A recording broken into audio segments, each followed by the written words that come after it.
Olá, pessoal, bom dia. Sejam bem-vindos a mais uma aula de arte. Hoje nós iremos estudar um pouco sobre o teatro.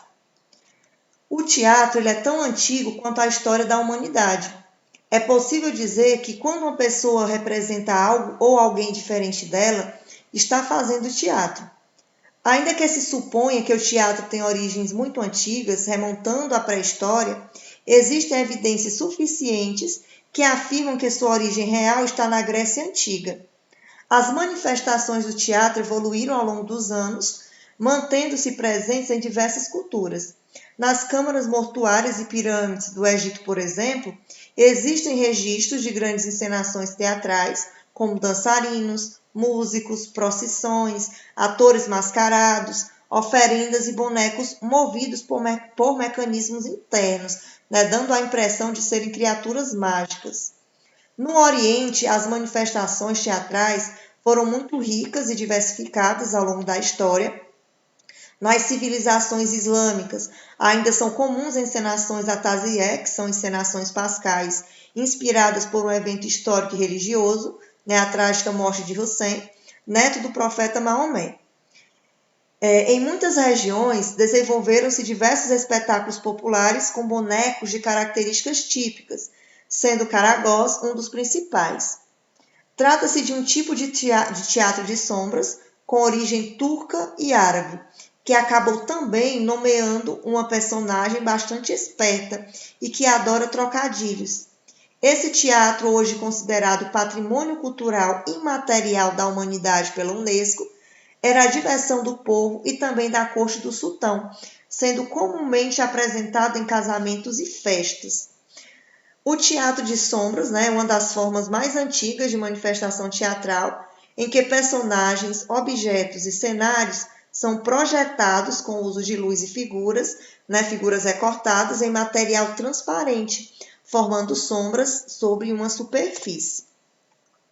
Há muitas lendas em torno da origem da personagem Caragós, cujo nome significa olho negro. Uma delas afirma que ela e seu companheiro, Hadjevat, existiram durante o século XIV. Os bonecos que os representavam eram movidos por varas e costumavam ser feitos de couro ou de pergaminho, com perfurações em alguns pontos para permitir a passagem da luz. Ainda hoje existe Caragós e sua prática influenciou muitas manifestações teatrais populares em todo o mundo. Aqui nós temos a imagem de um teatro de sombras, característico da Turquia. Teatro à grega. No Ocidente, o teatro teve seu início em celebrações aos deuses gregos, principalmente Dioniso, transformando-se em um importante acontecimento da vida cultural. Na cidade-estado de Atenas, elas chegavam a durar cerca de 6 dias. Ocorria um concurso de encenação no qual 3 poemas eram apresentados e competiam entre si pela vitória. Era indicado um cidadão ateniense, rico, que pudesse financiar a peça de cada poeta, pagando pelos custos de ensaios, figurinos, atores, etc. Ajudar uma tragédia a vencer esse concurso era considerado um dos mais altos méritos que um cidadão ateniense poderia conseguir no festival. Vamos ver um pouco mais aqui sobre a tragédia. É um gênero de drama que é caracterizado por seu tom sério, que geralmente explora sofrimentos humanos.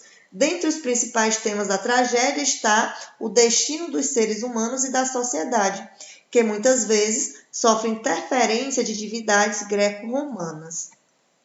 Durante esses eventos, cada pessoa recebia o ingresso com o número de seu assento gravado e não era preciso pagar nada para assistir. Nas fileiras mais próximas do palco ficavam autoridades e convidados, os juízes da competição e os autores. Havia um espaço reservado para mulheres e jovens rapazes, o restante do espaço era ocupado pelos cidadãos vestidos de branco, acompanhados de alguns escravos. Os teatros eram construídos nas encostas das montanhas e apresentavam uma acústica magnífica. O menor sussurro poderia ser ouvido nos assentos mais distantes. As máscaras utilizadas durante os espetáculos construídas com um tipo de argila chamado de terracota, amplificavam o poder da voz, e assim o ator podia ser ouvido e visto, né, mesmo à distância. O público participava ativamente, demonstrava sua satisfação da seguinte forma: com salva de palmas, né, se estivesse gostando, e se não estivesse gostando, né, se estivesse lhe desagradando, por batidas com pés ou assobios. Inicialmente, as tragédias e as comédias eram apresentadas em meses diferentes. Vamos relembrar aqui o que é a comédia. A comédia é um gênero teatral que falava de homens comuns fazendo sátiras a personagens da época. Havia maior interatividade com o público, uma vez que os atores dialogavam com a plateia, né? Então, inicialmente, tragédia e comédia eram apresentadas em meses diferentes. No entanto, os dois gêneros passaram, com o tempo, a integrar o mesmo festival. Nas tragédias, era comum que as personagens fossem deuses, heróis e reis. Nas comédias, por outro lado, os atores interpretavam pessoas comuns. Alguns dos principais escritores de tragédias foram Ésquilo, Sófocles e Eurípides, cujas peças são encenadas até os dias atuais. E na comédia, quem se destacou foi Aristófanes. Aqui nós temos uma imagem que traz o uso de máscaras em espetáculos, né, que é uma tradição grega que ainda pode ser encontrada nos palcos de hoje. Vamos para um novo tópico, né, um drama cheio de fé. O teatro medieval era muito variado, colorido e cheio de contrastes. Os principais registros históricos retratam seu início nas festas cristãs da Páscoa e do Natal.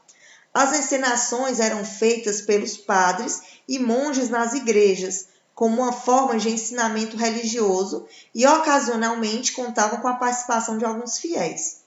Aos poucos, esses pequenos momentos de encenação tornaram-se independentes da missa, transformando-se em 4 tipos diferentes de intervenções teatrais.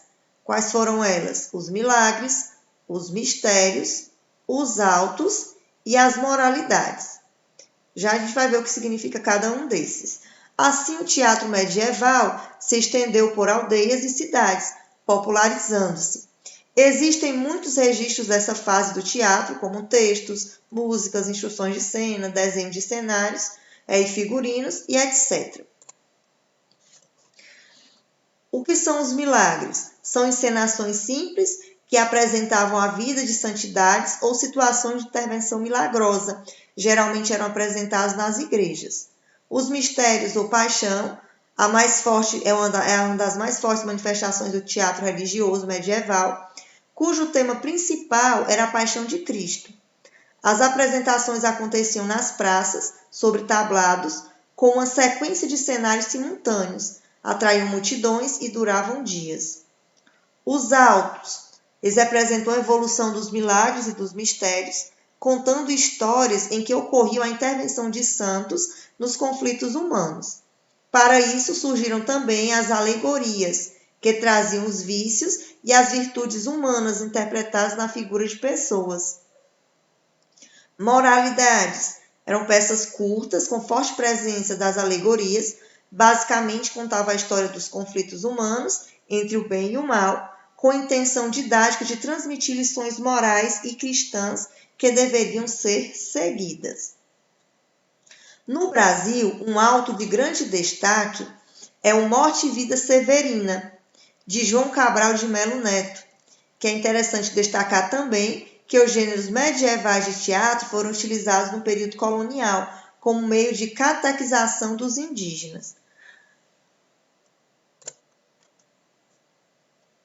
Durante os séculos XIV e os séculos XVI, aliás, entre os séculos XIV a XVI, houve o desenvolvimento de teatros nacionais na Europa. Os países europeus desenvolveram formas teatrais características de suas culturas, trazendo grande riqueza e diversidade de estilos. Dentre eles, destacam-se as produções teatrais de Portugal, Espanha e Inglaterra.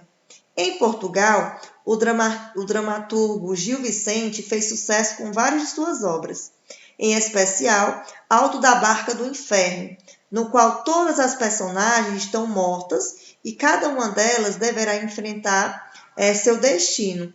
Apesar dos autos serem tipos da Idade Média, sua estrutura foi usada por Gil Vicente com um viés satírico, e alegórico, sendo denominada pelo dramaturgo auto de moralidade. Essa forma teatral é semelhante à utilizada pelo brasileiro Ariano Suassuna na obra Auto da Compadecida, publicado em 1955. Na Espanha, destacam-se obras de Miguel Cervantes, Lope de Vega e Pedro Calderón de la Barca. Esse último autor da importante peça A Vida é Sonho, no caso, a obra que narra as aventuras da personagem Segismundo, marca o teatro nacional espanhol e apresenta também características do gênero teatral barroco. Na Inglaterra, durante o reinado de Elizabeth I, de 1558 a 1603, firmou-se a Era de Ouro inglesa. Nesse período, houve grande desenvolvimento do drama inglês e a popularização do teatro, que reunia em um mesmo espaço príncipes, nobres e camponeses. Embora cada um tivesse seu lugar delimitado na plateia, todos ocupavam a mesma construção teatral. Essa diversidade de públicos permitiu a fusão de estilos, e dramaturgos famosos como Christopher Marlowe, Ben Jonson e William Shakespeare ousaram ao promover misturas entre comédia e tragédia em uma mesma peça. Agora vamos para o humor espontâneo da comédia dell'arte. Durante o século XV, na Itália, o tipo de teatro de maior destaque foi chamado de comédia dell'arte, que se opunha ao teatro erudito e acontecia ao ar livre. Não havia texto escrito nesse gênero cômico, apenas um roteiro com as orientações do que deveria acontecer em cena, chamado canovaccio. Os atores tinham liberdade para improvisar, fazer acrobacias, cantar e declamar poesias em cena. As personagens eram fixas e cada ator interpretava apenas uma personagem. Havia 3 categorias de personagens: os ani, ou empregados, que representavam o povo em geral, os veti, ou velhos, que representavam as pessoas com alto poder aquisitivo e cultural, e os inamorati, ou namorados, jovens apaixonados que desejavam se casar. Os empregados eram o ponto alto da comédia dell'arte. Eles promoviam as trapalhadas e faziam as acrobacias. Atuavam como servos dos veti e ajudavam os namorados a ficarem juntos. Acredita-se que originaram os palhaços como são conhecidos hoje. Algumas das mais importantes personagens da comédia dell'arte eram Arlequim, um empregado astuto que envolve a si e outros em confusões; Pantaleão, um comerciante idoso e avarento que, mesmo com a idade avançada, deseja se casar com uma moça mais jovem; Capitão, um militar que se vangloria de feitos que nunca praticou; Polichinelo, um empregado simples e gracioso que gosta de comer; Colombina, esperta e inteligente que tira proveito de todas as situações; namorados, que podem ter vários nomes, sendo os mais comuns Isabela e Horácio. Todos usavam máscaras, exceto os namorados. Devido ao seu caráter tradicional, a comédia dell'arte é um gênero ainda representado por alguns grupos teatrais ao redor do mundo, principalmente na Europa. Algumas de suas personagens são interpretadas em festividades. No Carnaval brasileiro, por exemplo, o Arlequim e a Colombina tornaram-se figuras comuns. Vamos só aprofundar um pouco sobre o teatro de improvisação que nós acabamos de ver, tá certo? A comédia dell'arte, ela faz parte do teatro de improvisação, um gênero em que os atores não interpretam texto escrito, baseando-se completamente na técnica do improviso, como já foi visto. É uma intervenção teatral que não depende de algo previamente elaborado, pois as falas ocorrem de forma espontânea. No entanto, alguns espetáculos de teatro de improvisação utilizam jogos dramáticos que consistem em brincadeiras para auxiliar o grupo a compor a cena. Por seu teor cômico, o teatro de improvisação faz muito sucesso entre o público contemporâneo.